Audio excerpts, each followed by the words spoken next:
Salam alaikum, Azoul Flaouen, bonsoir. Gaïd Salah sur la vague de l'ingérence étrangère et accuse la bande organisée de comploter. Le vice-ministre de la Défense a épuisé tout son stock de paroles, alors ils se sont obligés de commenter tout sans jamais entrer dans les détails. Ainsi, il parle de bandes organisées, des satellites résidus de cette bande organisée.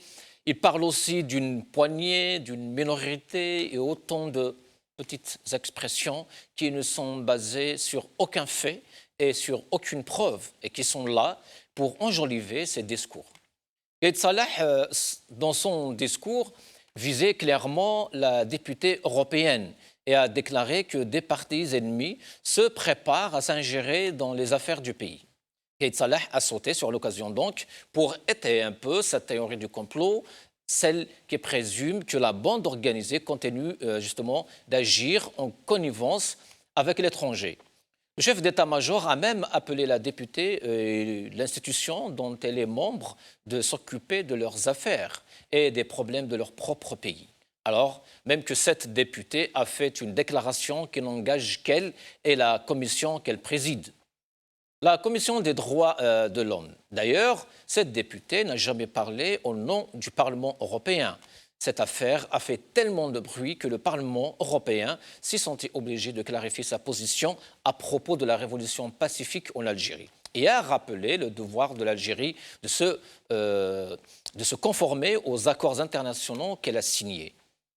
Il est quand même dommage que Gaïd Salah ne nomme jamais les partis ennemis dont il ne cesse de parler dans ses discours. Il se contente de formuler des généralités en s'appuyant sur rien d'autre que sa propre parole. Gaïd Salah parle au nom du peuple, au nom de l'armée et au nom du gouvernement. Le chef d'état-major s'est transformé en porte-parole officiel extraordinaire et plénipotentiaire. Gaïd Salah ne s'encombre plus des formalités et parle au nom de tout le monde. Il impose son avis à tout le monde en associant ses propres convictions et souhaits au peuple algérien. Il parle au nom du peuple qui le refuse de toutes ses forces. Il parle sans demander l'autorisation à personne. Il parle et dit à qui veut l'entendre que le peuple algérien qui sort chaque mardi, chaque vendredi, dénoncer sa dérive autoritaire, soutient ses décisions. C'est miraculeux. Il vit dans une réalité parallèle où le peuple soutient les élections, peut-être, ces élections à lui. Il affirme que l'authentique peuple a une grande conscience des dangers et des pièges qui le guettent depuis le début de ce qu'il appelle la crise, ce que nous appelons la révolution, et assure que le peuple uni autour de son armée saura défaire ces complots qui sont voués à l'échec. Il parle au nom du peuple et glisse dans son discours sur sa litanie à propos de la bande organisée et ses satellites à cette minorité justement malfaisante et termine par la théorie du complot. Puis, sans transition, il passe au secteur de la santé dans le sud pour redorer le blason de ce secteur complètement sinistré et qui a été mis à nu par le drame de l'incendie de la maternité de Oued Souf qui a coûté la vie à 8 nourrissons. Une tragédie qui l'a poussé à ouvrir les portes des hôpitaux militaires à l'ensemble des habitants du Sud, à croire qu'il faut mourir en Algérie d'aujourd'hui pour avoir accès à des droits fondamentaux. Et restez attentifs. Bientôt, Gaïd Salah fera un autre discours d'une autre région militaire à propos d'un autre sujet. Le phénomène des haragas dans ce temps reprend de l'ampleur. L'injustice et la répression poussent les Algériens à la fuite dans les bateaux de la mort. Je préfère encore servir de repas aux poissons plutôt que d'être mangé par des vers. Un carton à Rome vaut mieux qu'un palais au quartier ou à Al-Houma, sont les slogans que scandent des jeunes Algériens pour justifier leur fuite. Le Hirak, à ses débuts, a apporté de l'espoir aux Algériens, l'espoir d'une vie plus digne. Le Hirak a même eu la force d'en finir avec le fatalisme et les aventures dans des bateaux de fortune. Le phénomène d'immigration clandestine Haraga avait complètement disparu, tant la foi au Hirak était grande et l'envie de bâtir une nouvelle Algérie puissante. Les traîtres parmi le pouvoir réel exerçaient une telle répression sur les Hirak qu'ils ont tué l'espoir et fait avorter le rêve commun à tous les Algériens. Le chef d'état-major a ramené l'Algérie aux heures les plus sombres de l'histoire de l'humanité. Le stalinisme, le viol des lois dans l'impunité, le non-respect des libertés et des droits. Il veut contenir les libertés et il emprisonne les rêveurs. Le choc était grand et le désespoir aussi, ce qui pousse les rêveurs à embarquer de nouveau sur les embarcations de fortune et à risque de leur vie à chaque moment. Une tragédie conséquente du régime qui poursuit son entreprise d'humiliation et qui interdit l'expression des revendications, des rêves des citoyens. À cri de « bled bledna » ou « ndiru rayna » ou « mekash le vote », remplacer les formulaires aux Émirats. Des milliers d'étudiants auxquels se sont joints des citoyens ont fait de nouveau résonner ce mardi leur slogan dans la capitale, mais également dans d'autres wilayas, réclamant pour la énième fois le départ du régime en place et l'édification d'un état de droit. Des slogans hostiles au pouvoir et le chef d'état-major, Gaïd Salah, se font entendre à l'instar de pas de marche arrière, pas de marche arrière ou de doula fourrière. Gaïd Salah, le peuple est source du pouvoir et surtout un nouveau slogan, Diru Hiwar Ma'al Masajin, dialoguer avec les détenus. Le peuple a dit son mot et a jugé sur les paroles et sur les faits dans un référendum ouvert et contenu. Et ce durant 32 semaines. Le peuple dit non aux élections avec la mafia et il dit prémonter du civil sur le militaire. Il refuse la politique de Gaïd Salah en lui conseillant de se trouver une carte Shifa. Le peuple a rendu son jugement et toute autre chose sera considérée selon les mots de Gaïd Salah, des paroles en l'air qui n'ont aucune valeur, que Gaïd applique sur lui ses recommandations et qu'il mesure sa popularité auprès du peuple lors des grandes marches hebdomadaires, des marches qu'il qualifie lui-même de pacifiques et dont le monde est témoin.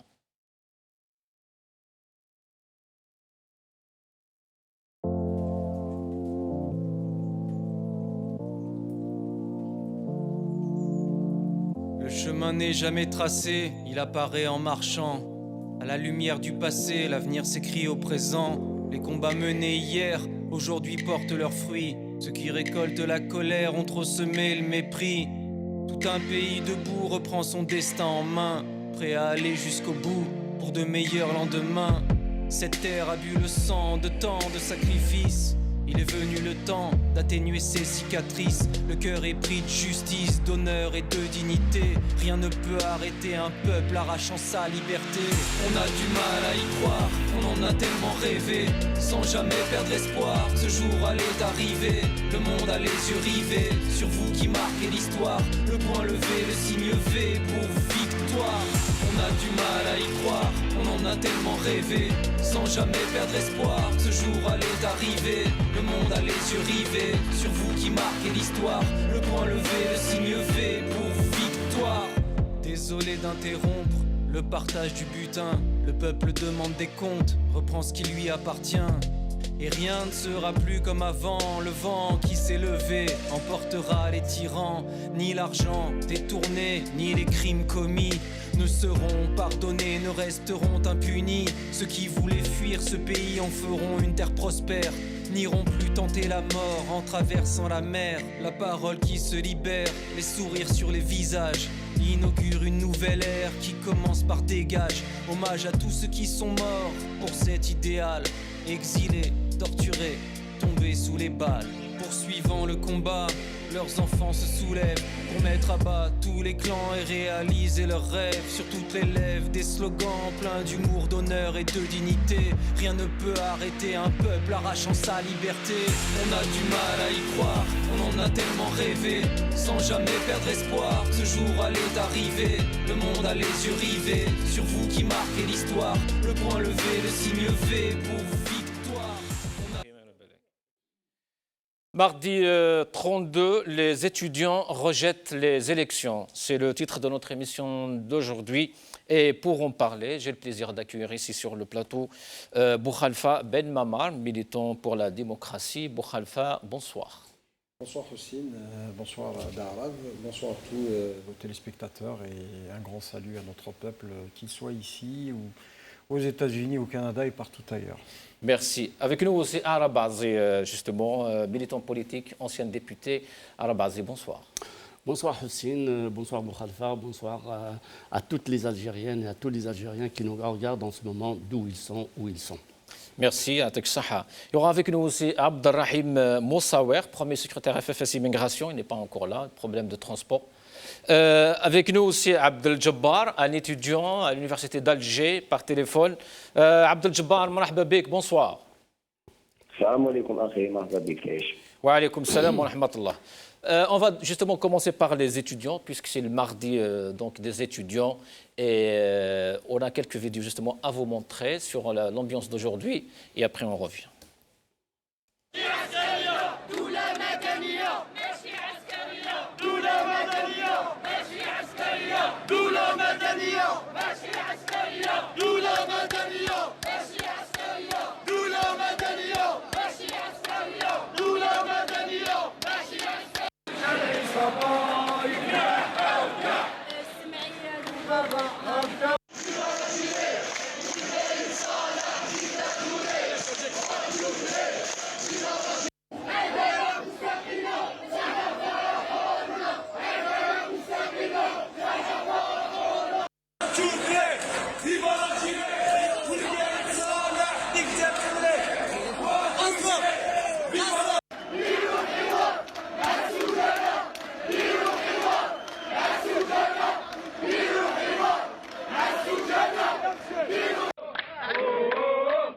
اليوم في ساحة الثورة في عنابة يوم 1 أكتوبر 2019 نخبئوا الشهداء نملوا عندنا الشهيد هو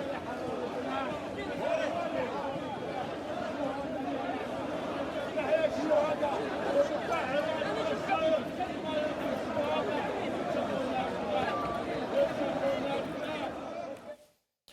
عبد الجبار راك معنا اذا من الجزائر العاصمه. احكي لنا شويه كيفاش كانت مسيره اليوم في العاصمه. يعني والله الحمد لله اليوم كانت مسيرة ما كانش كيفاش نوصف لك. نعم. بالنسبة لنا احنا اللي كنا طلبة منظمين ثم كنا مع الأول الثلاثة اللي فاتوا كنا نخافوا نافونسي لساحة الشهداء ولا كنا ندخلوا كي السراقين لساحة الشهداء. اليوم الحمد لله يعني انتفضنا وكان الشعب بزاف ثم كان الشعب بزاف في ساحة الشهداء يعني تلاموا بزاف غاشي وقدرت تبدا المسيرة ونفرضوا احنا السيطرة تاعنا من الدقيقة الأولى والحمد لله. وكيفاش الحضور الشعارات اسكو كان فقط طلبه كاين يعني ناس من كل الاعمار جاوا معاكم مشاو معاكم؟ بالنسبة للحضور كان من كل الفئات من كل الأعمار.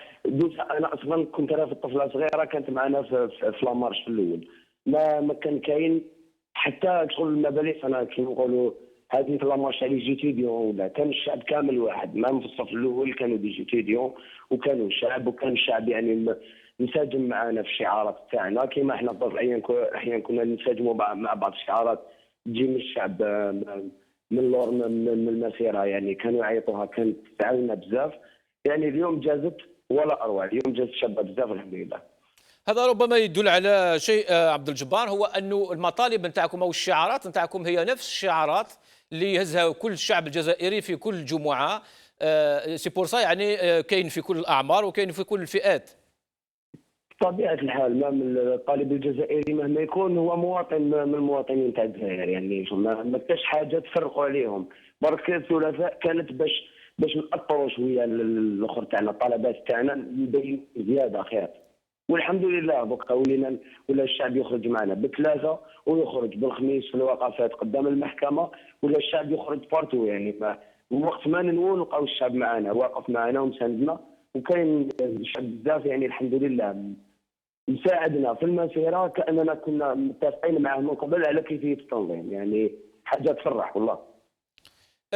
عبد الجبار يعني عادة ما يعني مسيرة الثلاثاء مسيرة الطلبة تجي كجواب أو لتعطي جواب لتصريحات قايد صالح اللي جات مثلا أمس. كيفاش جاوبتوا اليوم جوستومون قايد صالح؟ ما هي الشعارات القوية اللي كانت حاضرة؟ بالنسبة للشعارات كاين يعني عمار بلادي في الدونجي ونكملوا فيها لا باطاي دالجي. نعم. كانت كاينه عسو طليبه ماشي طلبه. عسو طليبه ماشي طلبه. ماشي طلبه. داكور. كانت كاينه ديروا الحوار مع. نعم. يعني بالنسبه لنا احنا واش حبينا نوصلوا عبد الجبار، عاودنا ما سمعتش. كان شعار ديروا حوار مع السجناء. مع السجناء. سجناء الرئيس سجناء الرايه. نعم. يعني حبينا هذه ديجا اصلا يعني باش توري الميساج وتبعث الميساج انه من الطلبه ولا كافه فئات المجتمع اللي رانا عايشين فيه دوكا على بالهم باللي واش راهو صاري، والقناه التعسفيه اللي راهي صاريه لا حموم غاديكو مازلنا معاهم ومازلنا دايرين يد في يد معاهم. يعني اللي يخرج حنخلوه. كيفاش اسكو كاين اعتقالات؟ كيفاش الشرطه كانت حاضره، كانت بعيده؟ كيفاش يعني فيما يخص الحاله الامنيه؟ الله اعلم لحقت لي معلومه انه اعتقل اسمه ماسي. الصدق المعلوم مازلنا باش كانوا دخلنا ديال النهار وصلنا. اخذت الخبر وصلنا كنا في وسط المسيره ما لحقناش بان نتاكدوا منه. كان ثاني صرات شوشره صغيره كيما اودان كي كنا رايحين من جهه اودان ولا لا غونبوس ولا اودان. يعني مع هذيك الشوشره اللي صرات ما قدرناش نركزوا مليح. كاين محاوله اعتقال الشاب تم في الحراك. لكن اليوم الحمد لله يعني لا بوليس كانوا سي بلاس معنا. كانت الحاله مليحه شويه. وشنو جينيرالمون الاعتقالات اللي راهم يصراو نهار اللي يروح الشاب لتحتو هذا مع الاول قبل المسيره. يعني كيكون الشاب يكونوا شويه برك يكونوا شويه تاع غاشي ثم لا يصراو اعتقالات. شكرا عبد الجبار. كلمه اخيره ربما يعني ميساج تبعثوا للشعب الجزائري الطلبه. ميساج نبعثوا للشعب الجزائري الطلبه. عندي زوج رسائل الى حديت معليش. نعم تفضل. بالنسبه للرساله الاولى على البرلمان الاوروبي اللي قال لك راهو مساند الحراك وراهو متعاطف مع السجناء. نعم. سجناء الراي والرايه. يعني انا حبيت نوصل لهم رساله انه مش ان البرلمان الاوروبي لا هو متعاطف مع سجناء الراي والرايه ولا مع الحراك. فقط كاينه هذيك ميري الله اعلم المتكلمه الرسميه تاعهم حطت على حساب تاعها في لي ريزو سوسيو قالت باللي انا متعاطفه معاهم. صح. يعني كما اي واحد من الصحافه تاعنا اللي راهم في الجزائر اليوم راهم يقولوا باللي هما مع الانتخابات ويخدموا مع الصحافه هذه صحافه العرب بين قوسين. ومن بعد في الفيسبوك تاعهم تلقاهم باللي راهم مع الحراك يجوا. لكن البرلمان الاوروبي بالعكس اشاد بالانتخابات وقال باللي لازم الانتخابات هذوك واشاد بالمجهودات اللي راهم يديروا فيها احبابنا. نعم. حاجه واحده اخرى بين قوسين ثاني حبيت نوصلها لجميع واحد راهو يسمع ويقدر يكون في كتيف ان شاء الله نهار الخميس على 10 ونفاصل اسمها المحكمه. نعم. المحكمه تاع بن رمضان في الجي راح تكون كاينه وقفه على خوتنا الطلبه وخوتنا معتقلي الراي والرايه اللي مازالوا منضبطوا مازال ما بانش حكايتهم راهي رايحه. واللي منهم ناس مرضى ومنهم ناس كبار في العمر ومنهم ناس حبسوهم 5 ايام قبل عرسهم. يعني حاجه لازم نكونوا احنا واقفين فيها. بيسك اليوم هما غدوه اي واحد من اللي راهم يسمعوا دوكا ويشوفوا ولا انا ولا اي واحد منا يعني هذه الحاجه ما تقدرش دير حسابك ليها. عبد الجبار قبل ما تروح يعني قايد صالح في الخطاب نتاعو امس قال بأن الشباب الحمد لله فهم الوضعيه وفهم بأن الذهاب الى الانتخابات واجب وطني ولازم نروحوا ليه. واش تجاوبوا يعني انت كشاب؟ يعني بطبيعه الحال انا التليفون اللي يعني نهضر معاك به في كرطه تاع الفوت.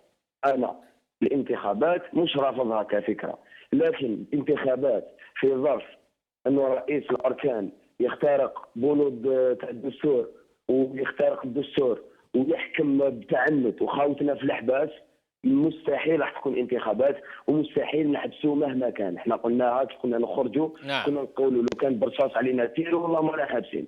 الشعب ما دام خرج وما دام نفض الغبار على روحه والله تعالى ما راح يولي حتى راح تطبق كامل المطالب ديالو. حتى نشوفوا خاوتنا اللي راهم في الحباس بدون سبب يخرجوا لاخر واحد فيهم باذن الله تعالى.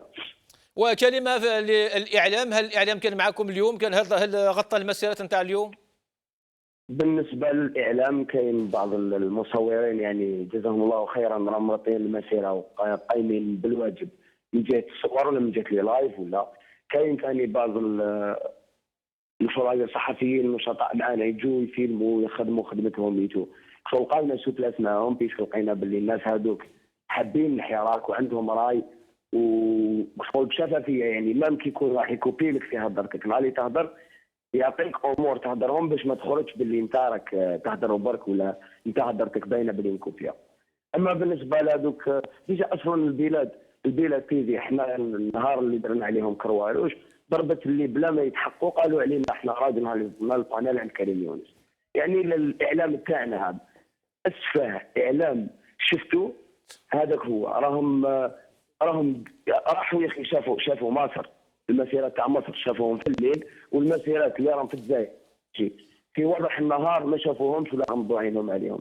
احنا يعني ما كناش حابين انه نحو الكابل تاع التليفون من المراديه ونعاودوا نركبوه في طاقاره. احنا ماذا بينا الصحافه حره وعداله مستقله يعني الصحافه تعكس الواقع مهما كان وما تنحي والو وكل شيء يكون لايف وتخلي الناس تعبر على رايها بكل حريه وماذا بينا العداله وبين قوسين القاضي والبروكيرور النهار اللي يحكموا ما يحكموش وهما متحيزين لاي طرف يحكموا بالنسبه للقانون واش يقولوا بالنسبه للانسان واش راهو مرتكب ماشي معناتها ترفد التليفون يصوني تليفونك تطبق الامر اللي يجي.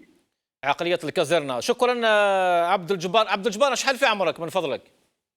23 شكرا بارك الله فيك اون بروشين فوا ان شاء الله. يعطيك الصحه عبد الجبار. جزاك الله ميرسي صحيت ان شاء الله ربي يجيب الخير للبلاد ان شاء الله. Et nous sommes rejoints par notre ami Abdelrahim Moussawer, premier secrétaire FFS Immigration France. مرحبا بك. مرحبا بك Houssine, bonsoir à tous, bonsoir à tous les téléspectateurs de Al-Maghribia. Merci pour l'invitation. Je m'excuse d'abord pour le retard. C'est pas grave, vous savez allez payer des cafés après. Les transports parisiens, quand il y a un problème, c'est la débandade. Si vous me permettez juste à Houssine, je tiens juste à dire à nos téléspectateurs qu'à Kharrata, il y a les frères Adel et Farid Tajouri qui vont passer devant le juge le 17 octobre pour avoir appelé à la marche du 16 février. D'accord. Donc, je demande à tout le monde de se mobiliser et de les aider. Voilà. Merci, يعطيك الصحة pour le message. Sinon, Boukhalifa Ben Mamar, Abdel Jabbar, il a 23 ans. Et vous l'avez très bien écouté, j'ai vu. Vous avez même pris des notes. Et c'est quand même, il y a de la conscience politique chez ces jeunes. Bien sûr, le propre des systèmes oppressifs et répressifs, c'est de produire, c'est de pousser un peu les gens à se sublimer et à donner le meilleur d'eux-mêmes. Donc, ce qui est bien quand on entend enfin, je ne dirais pas ce jeune, mais je dirais cet avenir oui, c'est vrai. Et de l'autre côté, l'image que nous donne le chef de l'état-major est un contraste assez important. Moi, il y a quelques jours de ça, donc j'avais émis une réflexion personnelle et puis bon, beaucoup de gens m'ont posé la question, ce qui était là, où j'avais dit revendication principale, donc importante dans l'étape actuelle, c'est la libération inconditionnelle de l'ensemble des détenus politiques et des détenus d'opinion, et puis que le peuple puisse asseoir sa volonté à travers quelque chose de très symbolique, c'est que le peuple aujourd'hui puisse revendiquer la destitution de l'état-major, ce qui n'a pas été fait en 58 à l'époque où il y avait le GPRA. Je parle sur le plan symbolique. Oui. Mais le peuple le seconde chaque vendredi, on est bien d'accord. Et le mardi aussi, parce qu'ils disent oui, mais je pense qu'aujourd'hui, il faut reprendre en main les cartes. Il faut reprendre en main les cartes. Le slogan lui-même n'est pas populiste, puisque il est très réfléchi même. Oui, bien sûr, parce qu'aujourd'hui, quel est l'organe, quelle est l'institution qui tire une quelconque légitimité réelle de sa présence ou de son existence ou de sa pertinence en Algérie? Aucune. L'Assemblée nationale n'existe pas. On est dans un flou juridique total, même par rapport à une constitution qui est largement dépassée. Et piétinée surtout. Bien sûr. Donc aujourd'hui, je pense qu'on revient. En réalité, le système est mis à nu.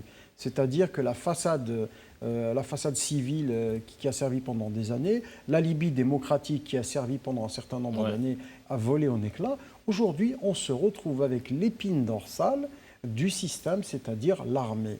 L'armée qui a pris le pouvoir en 1958 dans les instances de la Révolution. Et moi, je m'inscris en faux. Ayant passé mon service militaire, je sais que l'armée est composée d'enfants du peuple. Mais l'infrastructure et la pensée politique et la pensée tout court qu'on retrouve aujourd'hui dans l'institution militaire, elle n'est pas l'héritière de la Hélène. Puisque celle qui est venue prendre le pouvoir, elle est venue de l'extérieur, donc elle s'est nourrie d'autres paradigmes. Faites attention parce que Bolgare se retrouve à la prison par rapport à ce genre de paroles. Non, mais moi, ce n'est pas ça le problème. Oui. Aujourd'hui, il y a des gens qui ont donné leur vie, ce n'est pas un souci.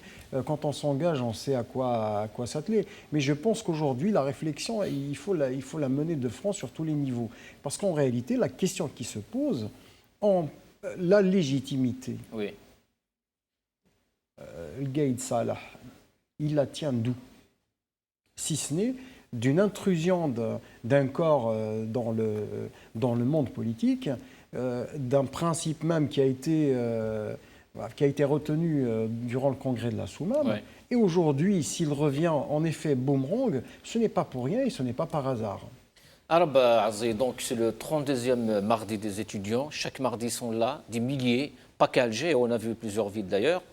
Et les revendications sont presque les mêmes, celles du vendredi, donc le départ du système, on a vu des slogans aujourd'hui nouveaux, peut-être on va en revenir, et surtout Bye Bye Gaïd Salah, on vient de m'apprendre sur les réseaux qu'il y a un jeune, Sofiane Ben Younes, activiste sur les réseaux, qui a été convoqué, par la justice. Donc je condamne, que ce soit pour les amis, pour les camarades de Kharata, que ce soit pour ce jeune-là. Oui. Je crois que l'expression d'Abdelrahim d'Alger, c'est vraiment l'expression... Abdel-Jabbar, oui. Abdel-Jabbar d'Alger, oui. C'est ça, Abdelrahim, c'est notre ami. Abdel-Jabbar d'Alger, sincèrement, c'est l'expression d'une jeunesse avide de démocratie, de liberté.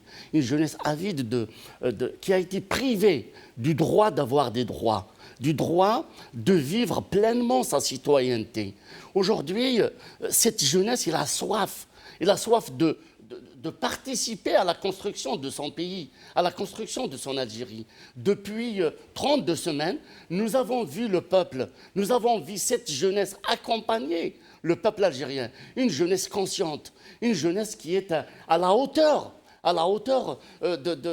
des enjeux nationaux et internationaux. Nous avons vu cette jeunesse qui manifeste d'une manière pacifique, qui manifeste d'une manière démocratique, qui veut une deuxième république. Face à ça, Gaïd Salah, au lieu de répondre favorablement à cette jeunesse qui est l'avenir de l'Algérie, il répond d'une manière stalinienne. Il n'a pas oublié, c'est comme si c'est à la pavlovienne, vous voyez. Oui. Donc là, au lieu de répondre favorablement, qu'est-ce qu'il fait? Il emprisonne des dizaines, des centaines de jeunes. Il les prive de leurs études, il les prive de leur travail. Aujourd'hui, l'Algérie traverse une crise des plus profondes, une crise sérieuse. La révolution est là pour dénoncer ce qui a été fait depuis 62 à ce jour. Ce qui a été fait surtout depuis 20 ans. 20 ans de règne, 20 ans de dictature. Cette jeunesse algérienne qui s'exprime aujourd'hui, cette jeunesse n'a vu que des dictateurs. Il n'a vu que des dictateurs à la tête du pays. Et c'est pour ça, d'ailleurs, il n'avait quoi comme choix? Il avait deux choix. Il avait la haraga ou bien la hogara. Ou bien il accepte l'humiliation à l'intérieur de son pays, ou bien la haraga avec tout le risque d'être bouffé par un poisson quelque part. Ouais. Donc aujourd'hui, cette jeunesse, même si de l'autre côté, ils nous disent c'est l'avenir du pays, mais en réalité, ils n'ont jamais pensé à cette jeunesse. Pour preuve, aujourd'hui, au lieu de répondre favorablement à leurs revendications, à cette révolution pacifique, à cette révolution démocratique, il essaye de marchander, il essaye de marchander encore, il essaye de faire durer ce système mafieux dont il a toujours dénoncé lui-même. Il a pire dénoncé que ça, dans son l'existence. discours d'hier, Gaïd Salah, il a dit presque un peu il a presque dit, je vous ai compris. Vous voulez les élections, et ben on va justement vers les élections. Et oui. En s'adressant aux jeunes. Hein. Vous savez, entre le discours de Gaïd Salah, il nous livre 3-4 discours par semaine, le discours de Gaïd Salah et ce qu'ils font sur le terrain, c'est deux choses différentes. Je vous dis, il procède à des méthodes staliniennes sur le terrain et dans le discours, parce qu'il est face à la télévision, il dit avoir compris la jeunesse. Oui. Comment peut-on le croire quand il nous dit « j'ai compris la jeunesse » et de l'autre côté, il met notre jeunesse par dizaines, par centaines en prison. Comment peut-on le croire? Est-ce qu'il a changé ce système? Est-ce que Gaïd Salah dit réellement la vérité à cette jeunesse? Voilà le problème. Donc aujourd'hui, au lieu de répondre à cette jeunesse, au lieu de répondre à ses revendications, qu'est-ce qu'il fait? C'est une fuite en avant. Il veut sauver le système par des subterfuges, hein, en utilisant la Constitution. La crise, elle est profondément politique. Absolument. Elle n'est pas constitutionnelle. La réponse doit être politique. Et non pas constitutionnelle. Bon, Khalfa, vous voulez rajouter quelque chose avant de donner la parole juste pour dire, de toute façon, le peuple n'attend pas. Il n'attend pas qu'on accède à ses revendications. Le peuple revendique le départ du système. Et il exige. Voilà, il veut absolument récupérer sa souveraineté. Ouais. On est dans ce paradigme, ce qui n'a jamais été fait jusqu'à présent. On a longtemps été des activistes pour demander un certain nombre de choses, mais cette fois-ci, le peuple et toutes les couches sociales, toutes les tendances politiques confondues se sont mis d'accord sur le minimum syndical qui est de recouvrir son indépendance. Abdelrahim, 32 mardi, les étudiants n'ont pas changé d'un iota. Ils veulent leur État, justement, l'État, l'Algérie des droits, l'Algérie des libertés, l'Algérie de tout le monde. Ils sont dans la rue, islamistes, pas islamistes, arabes, qbaïlis, ils sont tous ensemble et ils veulent une nouvelle Algérie. Je reprends tes derniers propos, Houssine. C'est pour appuyer ou accentuer un peu le caractère de cette révolution qui a, mis à part son caractère pacifique, son caractère unitaire, il y a le caractère de diversité. Ce caractère de diversité où tout simplement où tous les Algériens, avec toutes leurs tendances, soit politiques, idéologiques confondues, marchent ensemble depuis le 22 février ou depuis tout simplement le 16 février dernier. Là, en parlant des étudiants, justement, c'est qu'il y a un grand écart entre les aspirations de la jeunesse algérienne, qui est représentée aujourd'hui par les étudiants, tout simplement, et les subterfuges, comme vous le disiez tout à l'heure, de Gaïd Salah. Nous avons un chef d'état-major qui détourne les propos de la jeunesse ou tout simplement les propos de tous les Algériens qui sortent par millions les vendredis en disant que les Algériens, là aujourd'hui, on est en train d'écouter la voix de la rue et puis la voix de la rue, elle veut qu'on aille dans des élections présidentielles. C'est un mensonge d'État. Bien sûr que c'est un mensonge d'État. En passant dans les années 90-2000 d'un terrorisme d'État à un mensonge d'État à ciel ouvert aujourd'hui. C'est pas normal qu'on dise que des millions d'Algériens sortent dans les rues et puis les premiers slogans, juste après ceux du départ du régime, ceux du départ de Bouteflika, c'est non aux élections, c'est le rejet total des élections. Le peuple a pu imposer une annulation des élections du 18 avril, l'annulation des élections du 4 juillet. Ce n'est pas aujourd'hui qu'on va accepter des élections qui vont faire un recyclage du régime.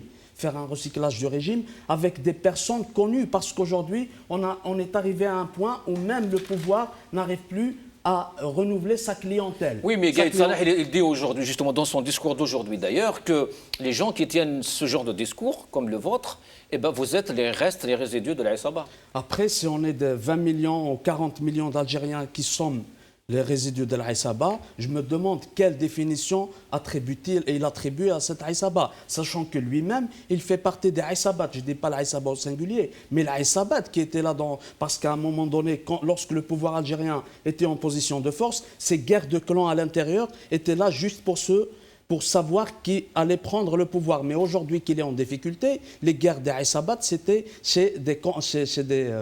règlements de compte. Après, ce qu'il veut faire, c'est d'introduire le peuple ou sa révolution dans cette guerre de clans. Alors, comme on a dit non à Bouteflika et sa Aïsaba, on dit aussi non à Gaïd Salah et sa Aïsaba, l'état-major qui a toujours été la source du problème ou la source de la tragédie en Algérie. Et quand il parle de la sécurisation des élections, des échéances, hier il a tenu ce discours aussi, il a dit, est-ce que c'est une manière aussi de dire que l'Algérie doit aller encore une fois, après les années 90 justement, dans le tout sécuritaire? Ça, c'est un aveu d'échec. C'est un aveu d'échec sans qu'il le sache, parce que je ne crois pas que son niveau d'instruction lui permette de comprendre ce qu'il dit. Il y a bien des personnes qui lui écrivent des textes derrière, mais quand il dit qu'il va y avoir des élections transparentes, libres et transparentes, alors que dans des pays où on aspire, ou tout simplement où l'on vit dans une démocratie, on n'a jamais utilisé l'adjectif démocratique, transparente. Il n'y a qu'en Algérie où tous les 5 ans, on parle d'élections transparentes, d'élections démocratiques, alors que les élections elles-mêmes devraient l'être sans aucune condition. Bourhalfa, ça reste une posture. de toute sécuritaire? Enfin, c'est-à-dire que l'analyse du discours se fait à plusieurs niveaux. Oui, bien sûr. Voilà, d'abord au niveau de la personne qui le débite. Mais ce que nous, l'interprétation qu'on doit en faire, bien sûr que c'est un aveu d'échec, mais sur plusieurs niveaux en plus. Ce n'est pas qu'un aveu d'échec uniquement, mais quand on voit tout ce qui a été développé dans le discours, vous allez tomber des nues. Quand il parle, le chef de l'état-major va parler de la prise en charge des populations du Sud. Quand il lance des fleurs à l'institution militaire dans ce qu'elle a apporté sur le plan sanitaire aux populations du Sud. C'est incroyable. C'est-à-dire qu'aussi... Alors, c'est débile. Bon, alors, avec tout le respect que je dois à cette personne, est-ce qu'elle découvre la réalité sociale et la réalité du désert médical, du désert institutionnel des régions du Sud?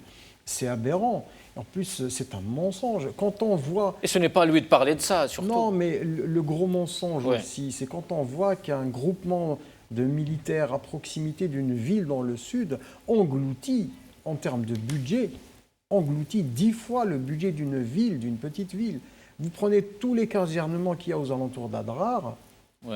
Adrar, en tant que wilaya, n'a pas le budget de l'ensemble de ces groupements militaires. Je ne dis pas qu'il ne faut pas en mettre. L'Algérie, bon, paradoxalement, dans toute l'Afrique du Nord, a le pays qui a le plus de frontières. On a hérité de frontières très difficiles à gérer. Il faut gérer des équilibres géopolitiques. Mais je pense qu'aujourd'hui, nous avons à l'intérieur de cette institution des gens qui seront capables d'apporter mieux que ce qui ne se fait. Nous avons des gens qui ont une formation, qui ont un savoir, qui pourront gérer. Mais encore une fois, dans un discours... Encore une fois, de la légitimité, justement. Est-ce que justement, ce genre de déclaration ne soulève pas le problème de la légitimité? C'est que est-ce que c'est une façon de reconnaître que le ministre, par exemple, le ministère de la Santé n'est pas légitime, ou le gouvernement n'est pas légitime? Alors comment il estimait, je ne sais pas, il espérait convaincre le peuple algérien de faire confiance à un gouvernement non légitime? Oui, mais c'est trop tard. De toute façon, on ne peut pas reprendre une légitimité, d'une part, reprendre une confiance, d'une part, qui s'est perdue, qui s'est effritée sur longtemps. Le système algérien n'a jamais eu de crédit. Le seul crédit qu'il a eu, c'était auprès de sa clientèle. C'est tout. Ça, il faut le dire. Voilà. Donc, ceux qui ont défendu et ceux qui continuent à défendre le système, c'est les clients du système. D'ailleurs, on voit avec l'affaire Tléba, c'est une histoire à dormir debout. Je ne vais pas m'attarder là-dessus parce que c'est plus important d'accorder du temps aux détenus, de rappeler l'importance de les libérer. Absolument, c'est pour ça qu'il n'est pas d'ailleurs dans l'ordre du jour. Voilà. Par contre, je voulais juste marquer un petit peu ma désapprobation avec Abdeljebal. C'est que le Parlement européen n'est pas en train d'intervenir. C'est des parlementaires.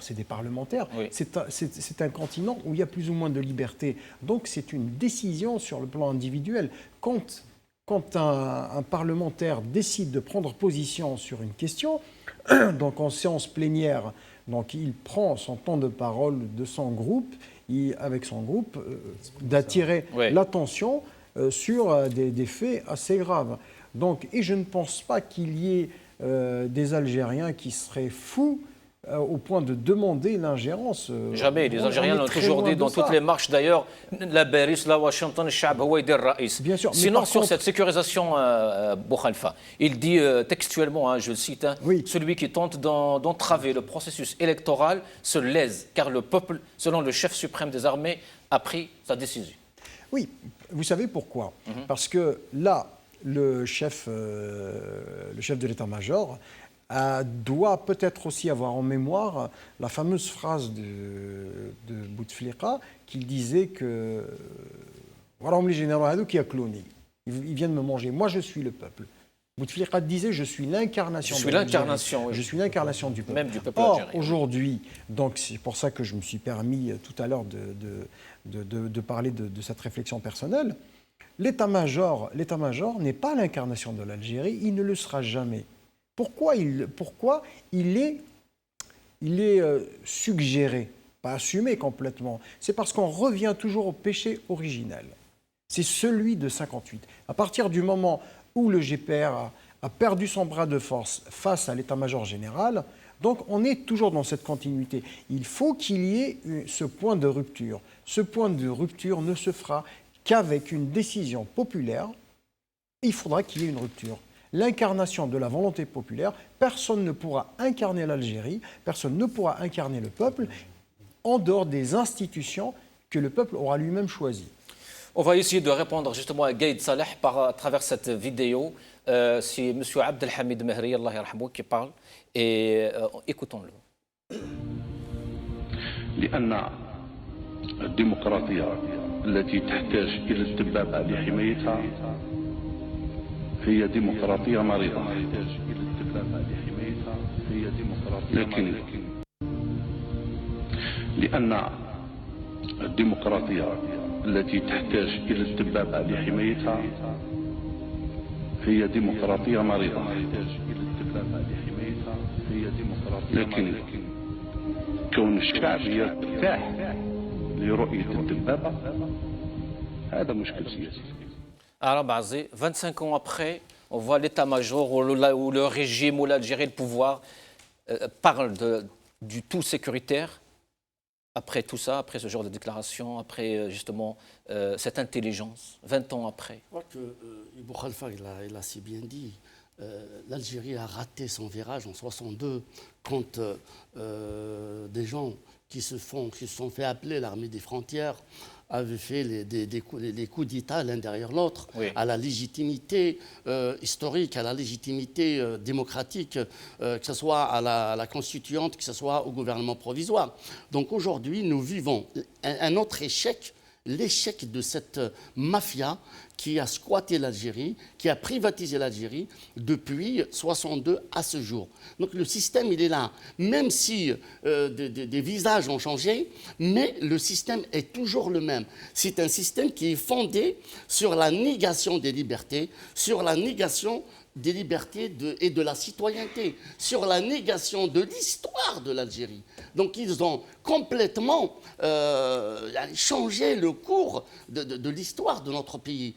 Comment peut-on faire croire, comment peut-on croire quelqu'un qui a fait partie du système pendant 20 ans et aujourd'hui il nous vient pour nous dire que je vais organiser, en plus en tant que général de l'armée, je vais organiser des élections transparentes, des élections propres. Est-ce qu'il compte justement forcer les gens à aller vers ces élections? D'après son discours d'aujourd'hui, c'est quand même c'est étrange. C'est une menace. C'est une menace, et les camarades ils l'ont dit. Une menace pareille, c'est une preuve d'un échec. C'est une preuve d'un échec, parce qu'il n'y a pas d'autre solution pacifique. C'est ce qui est dangereux pour eux. Parce que eux, la démocratie, c'est un danger pour le système. Donc aujourd'hui, une révolution pacifique, une révolution tranquille, une révolution de sourire, il est tout à fait normal qu'il soit un danger pour eux. Eux, leur seul terrain de prédilection, c'est la violence. ils ont l'habitude de ne nager que dans des eaux troubles, que dans de la violence, pour légitimer un coup ou bien un énième coup de force envers le peuple. Donc aujourd'hui, ils n'ont pas eu cette chance-là. Je dirais bien cette chance-là. C'est pour ça qu'ils sont en train de tergiverser, ils sont en train de naviguer à vue, ils n'ont aucune solution politique. C'est pour ça qu'ils s'attaquent à tout le monde, ils s'attaquent aux partis politiques. D'ailleurs, ils les ont noyautés, ils les ont, je ne sais pas, muselés. Ils s'attaquent à la société civile, ils s'attaquent à la jeunesse algérienne. Je ne sais pas, mais à un moment tout à fait au début de la révolution, qu'est-ce qu'il nous a dit? Maintenant, ils utilisent un autre terme, Cherdama. Cherdama, c'est vraiment une insulte envers le peuple. Une insulte envers le peuple. Pourquoi? Parce que pour lui, il y a une minorité du peuple algérien, je ne sais pas où est-ce qu'il vit, qui sort dans la rue, que ce soit le vendredi, que ce soit le mardi. Par rapport aux instances internationales, l'Algérie a signé des conventions internationales. Il a ratifié des conventions internationales. Il est tout à fait normal que des instances, que ce soit les droits de l'homme, si les droits de l'homme n'étaient pas violés en Algérie, si on avait respecté les droits à la manifestation, si on n'avait pas emprisonné des jeunes d'une manière violente, d'une manière illégale, aujourd'hui, ces instances-là n'auraient pas intervenu. Je crois qu'il est même du devoir de tout militant de droits de l'homme d'intervenir et de dire et de dénoncer ce qui se passe en Algérie. Parce qu'il se passe des choses à huis clos et que certains Algériens, au nom du patriotisme, d'ailleurs c'est ce qu'ils utilisent aujourd'hui, ils utilisent la fibre patriotique. Oui. Oh, le patriotisme, voilà les gens, interdiction de l'intervention étrangère. Mais on ne parle pas d'intervention étrangère, on parle de prendre à témoin l'opinion nationale et internationale. Et dans un autre, quelqu'un qui l'a bien fait. Monsieur, sur un autre plan, comment il y a quand même des médias étrangers et même algériens qui ont quand même estimé que le nombre d'Algériens qui sortent dans la rue dépasse les 20 millions, 22, 23 millions. Comment ce Gaïd Salah n'a pas vu les 23 millions et il répond à une députée, une seule députée qui a réagi? C'est ce qui est malheureux, parce que c'est ça où il fait bouger la fibre nationaliste des Algériens. Ils ont utilisé la fibre religieuse, ils ont utilisé la fibre, je ne sais pas moi. Aujourd'hui, ils essaient d'utiliser... Aujourd'hui, le patriotisme d'aujourd'hui, et il y a un grand homme politique qui l'avait dit, c'est la démocratie, c'est les droits de l'homme. C'est la démocratie, c'est les droits de l'homme, et c'est la démocratie de demain. Donc c'est ça aujourd'hui le patriotisme. Prendre à témoin l'opinion internationale, il est du devoir de tout un chacun de le faire. Parce qu'aujourd'hui, il s'est passé une guerre à huis clos. Souvenez-vous, 250 000 morts. Aujourd'hui, qui a tué qui? Quand on disait ça, on nous prenait pour de je ne sais pas quoi. Mais aujourd'hui, vous avez un bilan, vous avez situé les responsabilités de la décennie noire. Et qui c'est qui était responsable? Il est facile de dire pour les uns le fils, pour les autres les généraux. Mais aujourd'hui, est-ce qu'il y a eu un bilan? Est-ce qu'il y a eu une campagne? Est-ce qu'il y a eu un... En tout cas, Gaïd Salah était là. Ben, ils étaient tous là. Ils étaient tous là. Qui a tué les 127 jeunes de la Kabylie? Ces jeunes-là, ils n'étaient pas des séparatistes. Au contraire, ils ont revendiqué plus de démocratie, plus de justice sociale. Ils ont été tués. Aujourd'hui, vous avez situé les responsabilités? Rien du tout. Il est temps de réouvrir ces dossiers-là pour mieux avancer. L'Afrique du Sud l'a fait, la Tunisie l'a fait, pourquoi pas l'Algérie? Abdelrahim, dans son discours d'aujourd'hui, toujours, il dit la bande à ses acolytes. Et un peu loin, il dit la bande qui n'a pas le droit de réfléchir. Des partis occultes lui ordonnent son agenda. Quand on a un chef d'état-major qui répond à une députée qui... bien sûr, il faut, le droit de s'exprimer. Oui, il faut définir le rôle ou tout simplement la place d'un député, c'est un représentant du peuple. Quand on est dans un bien sûr. Une ex-députée ou une députée du Parlement européen. Députée. Une députée. C'est une députée, comme vous le disiez tout à l'heure, elle a le droit d'exprimer sa vision des choses. Et puis, il est tout à fait normal que lorsqu'on est censé, quand on a de la jugeote, on voit un peuple avec des millions dans la rue qui demande sa souveraineté, tout simplement, on la soutient. C'est la voie la plus logique et la plus normale. Tout simplement parce que la voix du peuple... Il parle peut-être du FFS? qui serait derrière cette députée? Pas forcément, tout simplement parce que le député. Il y a des écrits quand même dans ce sens. Oui, bien sûr. Il y a eu des tentatives de dire que derrière cela, il y a un responsable du FFS qui est derrière la déclaration. Je ne crois pas que quand on a un député européen, je ne crois pas qu'on lui apprenne aujourd'hui ses repères. C'est la première des choses. Je dirais que même ils sont largement en retard déjà. Par rapport, ils ont réagi. 8 mois après, oui.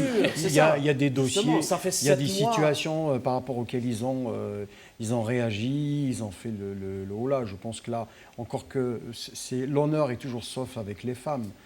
Donc cette députée vient de sauver l'honneur du Parlement européen. Bien sûr, et elle a eu le Venezuela, le Soudan, l'Égypte, on avait des tables rondes dans les médias français. Ce que Gaïd Salah ignore, c'est que la voix officielle de l'Union européenne est pour les élections. Par contre, ça, il n'en a pas parlé. Il parle d'une députée qui exprime sa vision des choses par rapport à ce qui se passe en Algérie, mais la voix officielle de l'Union européenne qui dit clairement qu'elle est pour une élection présidentielle en Algérie. Et là, il y a les intérêts des États qui interviennent. Là, il ne dit rien. Je reviens sur le mot Cherdama, justement. Cherdama, généralement, quand on est dans une société... Cherdama, c'est un mot purement arabe, péjoratif, bien sûr. C'est une insulte. Or, on fait la comparaison aujourd'hui. Il y a eu certains appels de quelques-uns disant... On va sortir soutenir Gaïd Salah avec des pancartes. Oui, c'est génial. Justement, vive la on démocratie. Les a vus, 5 des personnes, 15, 20, 50. Les 50 ou les 20 personnes comparées aux 20 millions qui sortent, sachant que la définition de Cherdama sur le plan quantitatif, c'est l'équivalent d'une horde. Oui, c'est ça. C'est quelques-uns, quelques bandits qui sortent du lot, qui ont un comportement qui n'est pas forcément celui du groupe. On se demande qui est le groupe aujourd'hui et qui est Cherdama. Est-ce que c'est les 20 millions d'Algériens ou les 10 qui sortent pour soutenir Gaïd Salah? On revient à l'arrêt des élections législatives de 91-92. Khaled Nzar et Général Toufiq, à cette époque-là, ils disaient qu'ils étaient pour une voie sécuritaire, sur une voie sécuritaire. On a vu la sécurité après. D'où ma question, moi. Je disais pourquoi justement partir 25 ans après vers le tout sécuritaire? Qu'est-ce qu'ils veulent? Le tout sécuritaire, tout simplement, c'est pour détourner l'opinion nationale par rapport aux élections, par rapport à ce que devraient être des élections en Algérie. Pourquoi ils n'avaient pas laissé le processus électoral de 92? La sécurité, justement, elle n'émane pas d'un état-major ou d'une armée parce que c'est un corps constitué, c'est une institution qui appartient au peuple, mais elle vient du peuple, la légitimité ou la sécurité d'une nation. Aujourd'hui, vouloir imposer une élection présidentielle tout en parlant de la sécurité. La sécurité, elle est dans la rue. Les 20, les 30 millions d'Algériens qui sont dans les rues, c'est eux qui sécurisent l'Algérie. La sécurité, elle est là. Oui, mais la complexité aujourd'hui vient du fait qu'il y a des visions qui sont trop chocs. Il y a des visions qui sont trop chocs. Parce qu'aujourd'hui, les étudiants, le peuple sont porteurs de visions. C'est là où beaucoup de gens ne se rendent pas compte. Il y a une rupture au niveau des paradigmes. Ce qui est en train de se passer même, j'ouvre une parenthèse et je la ferme aussi vite, ce qui est en train de se passer même à l'intérieur de beaucoup de partis, ce droit d'inventaire et devoir d'inventaire, déjà pour gérer, pour ne serait-ce que porter un regard sur les 30 dernières années, comment les vies démocratiques à l'intérieur de ces partis ont été gérées. Est-ce que ces partis n'ont pas, à l'image de la société, du reste de la société, n'ont pas souffert d'un déficit de démocratie? Pour dire tout simplement ce que vit actuellement le RCD, ce que vit le FFS, je pense aussi que ça fait partie, c'est le même processus de décantation qui se fait à l'image de la société. Il y a un déficit de démocratie à l'intérieur de ces structures parce que, par définition, la démocratie est quelque chose qui se construit et qui se consolide. Donc, et à mon avis, il y a quand même des visions qui sont trop chocs. Et le plus important... Et le peuple a réagi par rapport à ça aussi. Et le peuple, il va très loin. Le peuple, il va très loin parce qu'il ne veut pas de Sherpa. Oui, c'est ça. Les Sherpas, c'est ceux qui ils servent, c'est un peuple dans les Himalayas qui permettent aux gens de faire des escalades parce qu'ils connaissent tous les chemins. Le peuple aujourd'hui n'a pas besoin de Sherpas. Vous avez un certain nombre d'initiatives qui sont faites par-ci, par-là pour remettre en selle du personnel politique des années 90, mais qui a montré ses limites, qui a montré ses limites en termes de vision politique, qui a montré ses limites d'abord ne serait-ce qu'en termes de compromission. Ça, chose qui est extrêmement importante. Et je pense que là-dessus, le peuple ouvre ses voies. Il ouvre des voies, il oriente. Et je pense qu'aujourd'hui, le peuple n'a pas besoin d'avant-garde. Et c'est là où beaucoup de gens se trompent, y compris le système. Et le système n'a pas compris que le peuple a repris la liberté de sa réflexion et les visions s'entrechoquent. Et quand le peuple, justement, adopte ce dégagisme par rapport aux présidents de partis politiques? Il va beaucoup plus loin parce qu'il fait, il ne met pas sur le même pied d'égalité le système et le... Par contre, les relais du système, le peuple les a vite identifiés. Donc, le peuple connaît dans le quartier la clientèle du système. Il connaît les gens qui sont véritablement les supports du système. Je ne parle pas de ses fondations, mais du support, des gens qui vivent du système. Mais le dégagisme vis-à-vis de... Enfin, pas des responsables politiques, parce qu'il y a eu comme depuis 90, il y a eu non seulement la décennie noire, mais à la fin de la décennie noire, il y a eu les événements de 2001, et puis sur les 10 dernières années, une accélération du phénomène Harraga. Il faut voir aussi, ce phénomène est extrêmement important et on ne parle même pas, parce qu'on n'a pas de statistiques réelles, sur le nombre de suicides que l'Algérie a connu. Parce que quand une société n'offre pas de perspective à l'avenir, c'est énorme. Et puis on peut aborder. Oui. Mais je pense que tous ces paramètres ont fait que cette révolution a lieu. Mais elle a maturé. Mais depuis quelques années, on en parlait d'ailleurs sur ce plateau, on parlait des lames de fond. On dit de toute façon, le peuple est en train de reprendre beaucoup son autonomie parce qu'il s'auto-organise. Je vous l'avais dit ici à plusieurs reprises. Le peuple se libère de plus en plus de l'emprise du système parce qu'il organise lui-même ses activités. On va regarder, je reviens vers vous, on va regarder ce graphique, Abdallah, sur donc, les déclarations de Gaïd Salah avant de passer à un autre sujet.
Gaïd Salah omniprésent. Il parle aux médecins, il parle de la santé, il parle de l'armée, il parle de la jeunesse, il parle de la diplomatie, il parle de l'armée, il parle de tout. Je vais revenir juste sur un point, Boukhalifa, par rapport aux partis politiques. Oui. On ne doit pas oublier la conjoncture dans laquelle évoluent les partis politiques depuis l'annulation des élections législatives de 92. Chadli Mejdi, Allah yarhamou, en démissionnant, ou bien qui a été poussé à la démission, a livré l'Algérie aux généraux et au premier général qui était Khaled Nazar.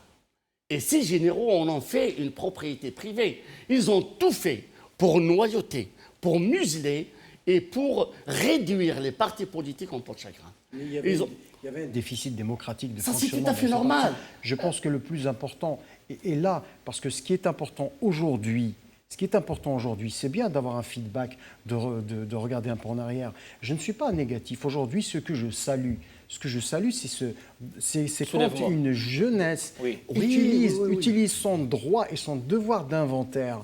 Aujourd'hui, on a besoin de mettre en place des structures, on a besoin de les faire. L'inexpérience, bien sûr, comme je le dis, la démocratie est quelque chose qui se construit, qui se consolide. Oui, c'est peut-être ça le problème, M. Azri, c'est que ces partis politiques, est-ce que ces partis politiques, M. Azri, pourquoi ils ne se sont pas révoltés comme le peuple aujourd'hui? Ils ont fait de la résistance. Ben, attendez, il y a la gestion des partis, c'est une chose. C'est une chose, tu parles de gestion interne, c'est une chose. Mais les partis politiques ont fait de la résistance pendant 20 ans. Bouteflika ne voulait même pas entendre parler de partis politiques. Un parti politique agréé qui est interdit de se réunir ou de réunir, d'organiser un congrès, aujourd'hui, eh ben, ça se passe en Algérie. Donc, les partis politiques ont été noyautés d'une manière... Mais alors, le cabinet noir. À un moment donné, on parlait de cabinet noir. Oui. Il a joué son rôle. Il a détruit toute organisation autonome de la société civile.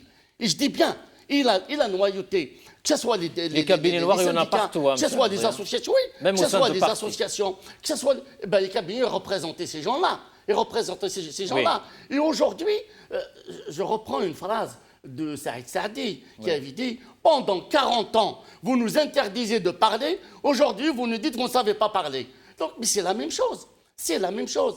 La jeunesse a été interdite d'expression. Les partis politiques ont été interdits d'expression. Les hommes politiques ont été interdits d'expression. Et il est vrai bien sûr qu'il y a eu des manquements. Bien sûr que la démocratie, c'est une pratique quotidienne. Oui, mais les positions politiques. C'est une culture. Les positions politiques. Ça s'apprend. Allez, je vous comprends. Mais les positions politiques, pourquoi ils n'étaient pas justement en adéquation avec tout ça? Pourquoi à chaque fois justement soutenir le régime? On avait plein de partis politiques qui ont participé à toutes les élections. Là, Hussein, il y a des partis politiques issus du peuple qui revendiquent, qui respectent le peuple. Et il y a d'autres partis politiques qui sont des satellites du pouvoir. C'est connu.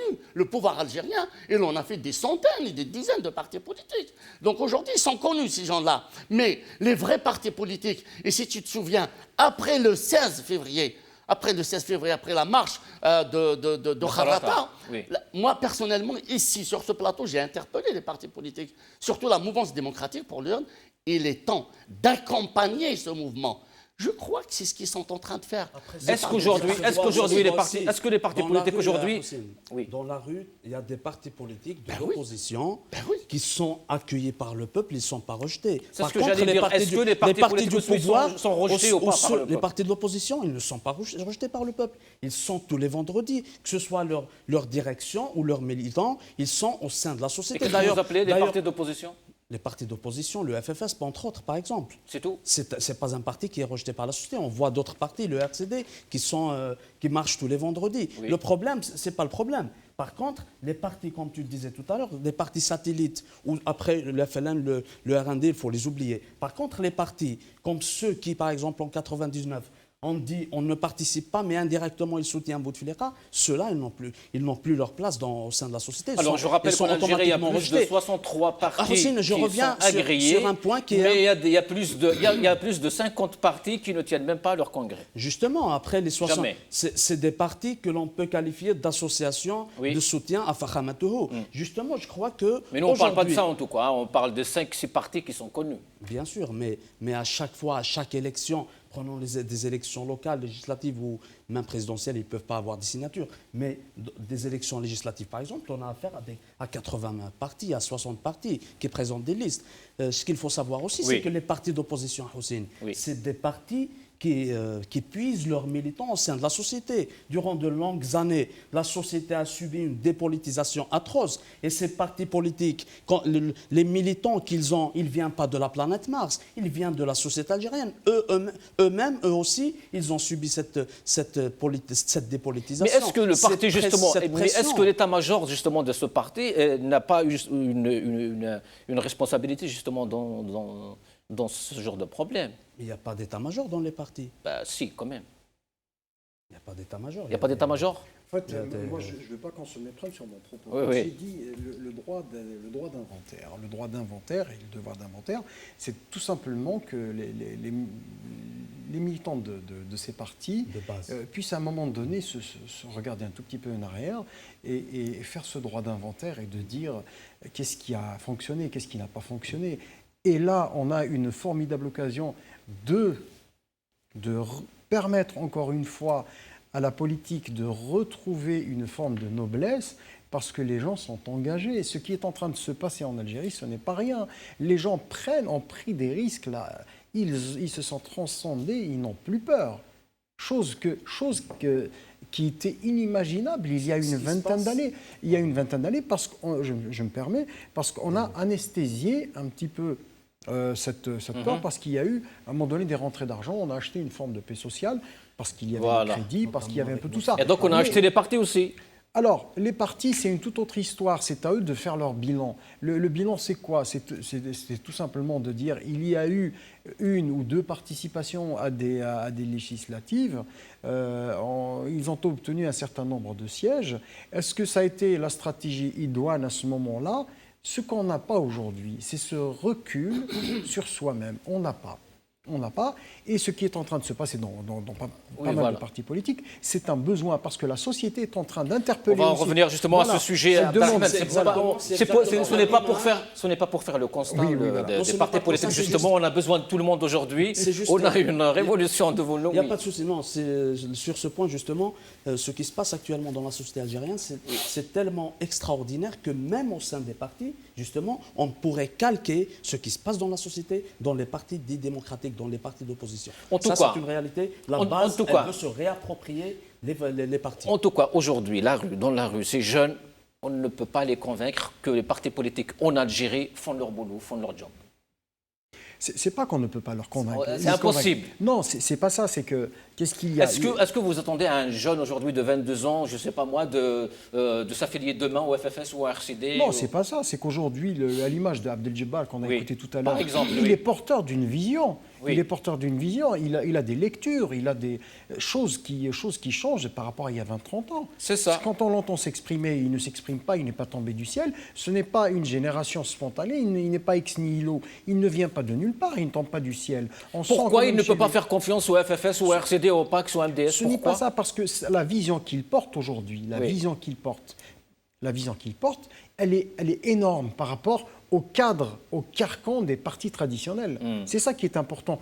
C'est une dynamique qu'il porte, il s'inscrit dans une dynamique. C'est ça qui est important. Et le paradigme est là. Il y a aussi une autre question. Est-ce qu'on peut nier l'existence de milliers de militants dans des partis d'opposition? C'est des jeunes militants bien sûr. Bah oui, heureusement. Donc ces jeunes, c'est tout comme les jeunes Algériens. Aujourd'hui, la question principale qui se pose, à mon avis, ce n'est pas de dire est-ce que tu vas adhérer au FFS ou au RCD, c'est de tenir un débat politique. Parce que est-ce que les thèses de ces partis qui existent justement arrivent à recruter? Bien sûr, je vous donne l'exemple. Ce qui se dit aujourd'hui, les revendications, quand on parle d'une deuxième république, quand on parle d'une assemblée nationale constituante, quand on parle d'une transition démocratique, ça a toujours été porté par le FFS. Tant mieux alors, M. Azri. Ça a toujours été des revendications phares du FFS. Je suis d'accord avec Bourhalfa. Effectivement, aujourd'hui, les partis politiques sont vraiment dépassés par l'ampleur des événements, par l'ampleur de la révolution. Oui, des revendications. Parce que la révolution est portée par tout le peuple algérien. Oui. Les partis ne sont rien du tout devant le peuple. C'est vrai. Au contraire, les partis politiques démocratiques qui puissent justement, que ce soit leurs valeurs, qui sont des valeurs du peuple, que ce soit leurs militants, qui sont des militants issus du peuple.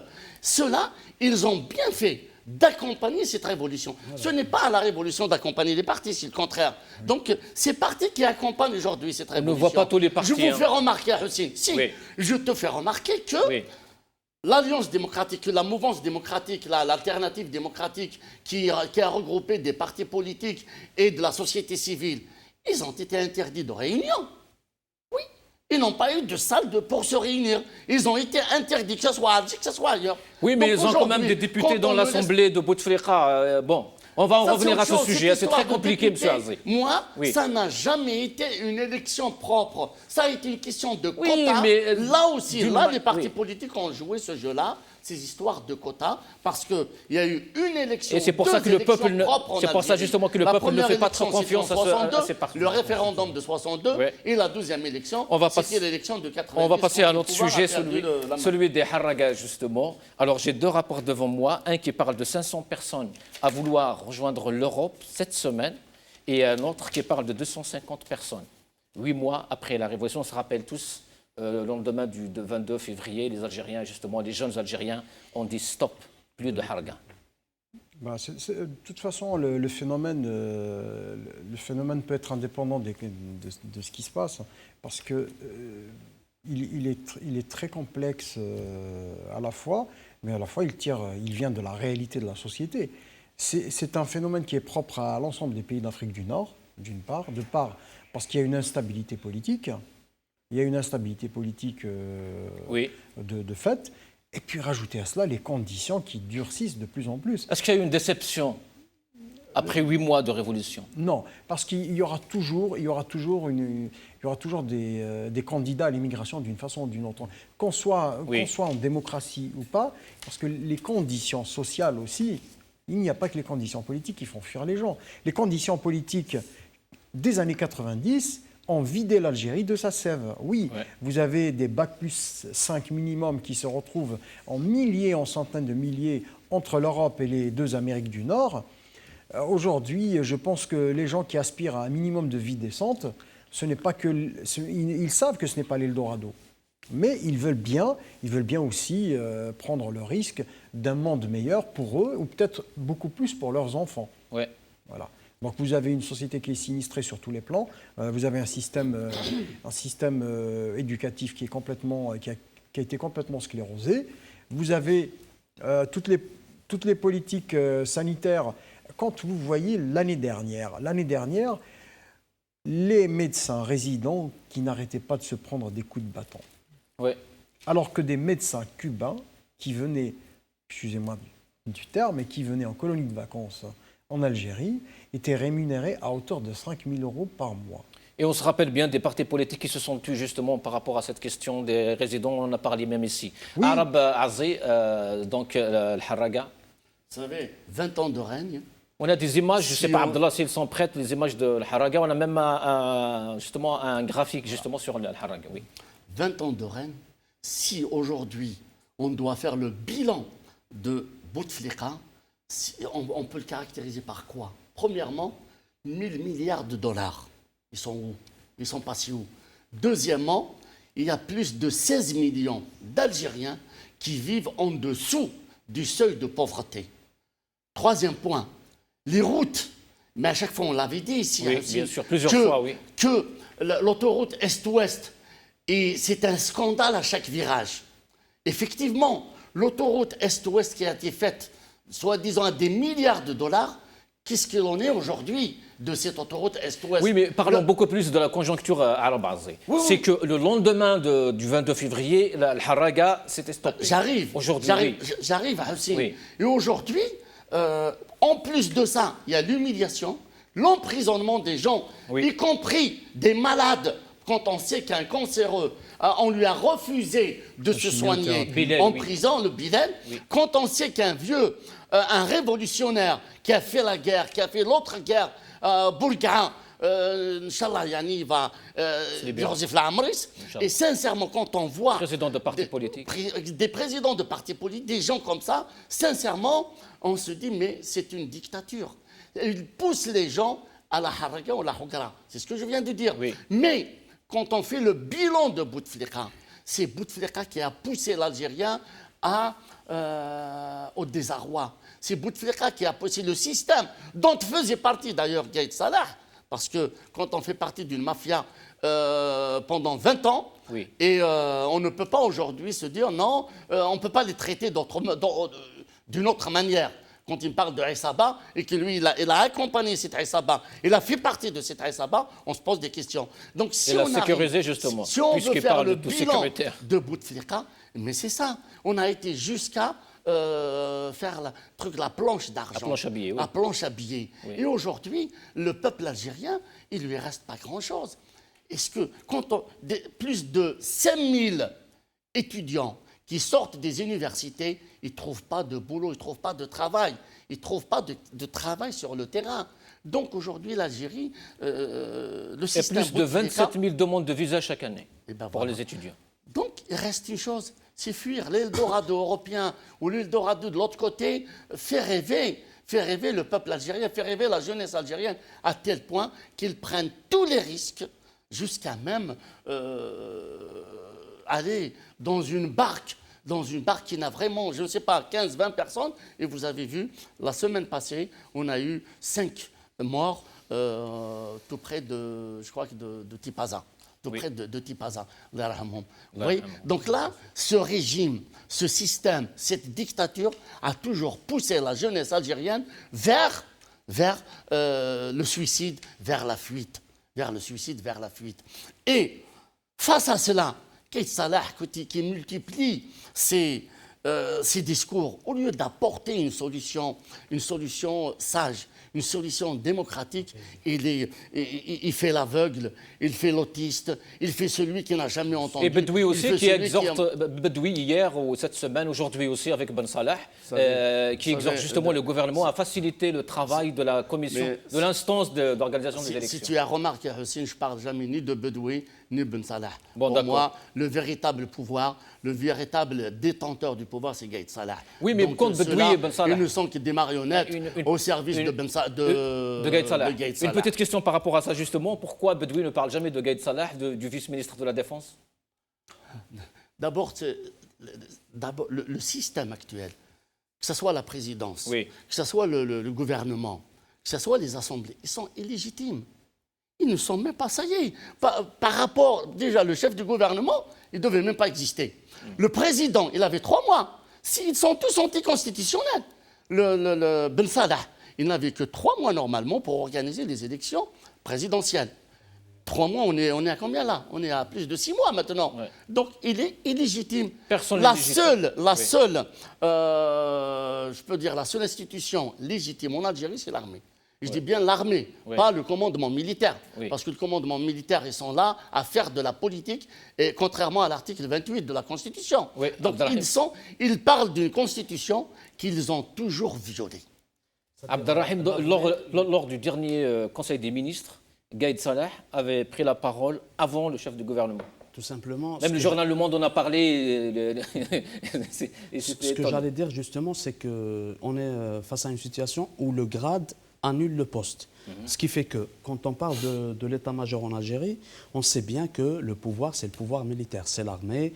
Après, que Gaïd Salah soit l'homme fort du régime ou pas, l'essentiel, c'est que c'est la façade du régime réel, du pouvoir effectif en Algérie. Sinon, par rapport au Haraga, après des mois et des mois justement d'accalmie, le phénomène revient en force. J'ai pensé à 2 publications qui ont été faites hier et aujourd'hui par un ami à moi de Boumerdès.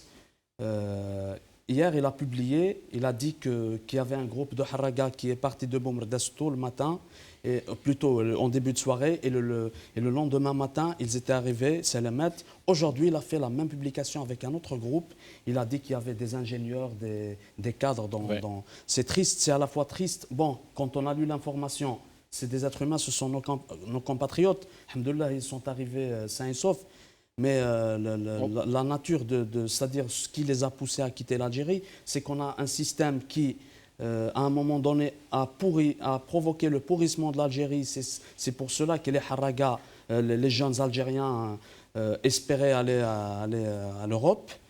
Et 7 mois après la Révolution, nous avons un chef d'état-major qui pousse aussi encore au pourrissement et qui... je ne crois pas qu'il ait pu désespérer, provoquer une situation de désespoir au sein de la jeunesse qui sort tous les mardis et les vendredis. Oui. Mais il y a toujours, comme tu le disais tout à l'heure, il y a toujours un certain nombre qui pensent aller en Europe, sortir. Justement, c'est l'aventure. Mais ça reste quand même une tragédie dans l'histoire de l'Algérie. Qu'il y ait des milliers de jeunes qui quittent l'Algérie, tout simplement. Pourquoi? Parce qu'on a un pays riche, mais on l'a conditionné et on a provoqué sa pauvreté. Et on a des responsables pauvres. Non, des responsables riches. Intellectuellement. Non, mais c'est pas ça. Dans leur tête. Mais il faut revenir à la véritable nature du régime, du système. Boumedienne, en son temps, avait dit de toute façon, il a été clair là-dessus. Ouais. Beaucoup de gens ont commencé à partir au lendemain de l'indépendance et au lendemain de la prise de pouvoir de 65. Il fallait voir, si on reprend les discours de Boumedienne, on est toujours sur le même registre. De toute façon, celui à qui ça déplaît, il n'a qu'à prendre sa valise et partir. C'est tout. Ça a toujours été clair. Ouais. Puis, la mémoire collective, elle a ça, c'est qu'elle garde beaucoup de choses. Elle n'est pas sélective, elle garde tout. Elle est tout sauf sélective. Mais elle garde tout. On est imprégné de ça. Et c'est structurel aux situations des sociétés comme les nôtres où il y a un déficit sur tous les plans. Sinon, un dernier mot par rapport à ces maires justement qui refusent d'organiser les élections. Ils sont menacés aujourd'hui.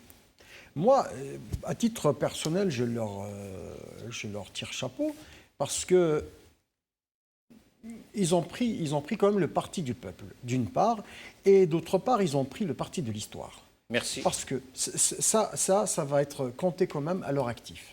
Un dernier mot par rapport à ces maires? D'abord, je reviens à... On n'a pas... C'est fini. C'est fini? Oui, juste après. Je crois que c'est une réponse à une dictature qui veut imposer une mascarade électorale. Ces maires qui sont réellement des représentants du peuple. C'est des élus, oui. Des élus, oui, des seuls d'ailleurs. Des vrais élus du peuple. Ils ont eu le courage de réagir et de refuser d'organiser cette mascarade électorale parce qu'ils savent pertinemment qu'ils seront responsables devant l'histoire et devant le peuple. Je crois que cette position des maires qui ont refusé d'encadrer ces élections, je réponds à ceux qui disent que les maires acceptent ou pas, ce n'est pas eux qui organisent. Non, les maires, ils ont une responsabilité le jour du vote. C'est eux qui gèrent tous les centres de vote au niveau de leur commune. Oui. Ça, c'est de un. La deuxième des choses, déjà, le fait d'avoir refusé de les encadrer, c'est des comptes rendus au peuple, à ceux qui les ont élus. Ça veut dire que c'est une façon de dire qu'on est du côté du peuple qui nous a élus et non pas du côté du pouvoir. Le choix est vite fait. Et quand on fait le calcul, tout simplement quand on observe ces maires qui ont pris cette décision, ce sont les vrais maires, les vrais représentants du peuple et non pas ceux de Shkara. Merci Boukhalifa Belmamar, merci à Arab Azzi, merci à Abdelrahim et merci à Abdel Jabbar. Merci à vous toutes et à tous. Cette émission arrive à sa fin. Qima Dil Hna. Salam alaikum.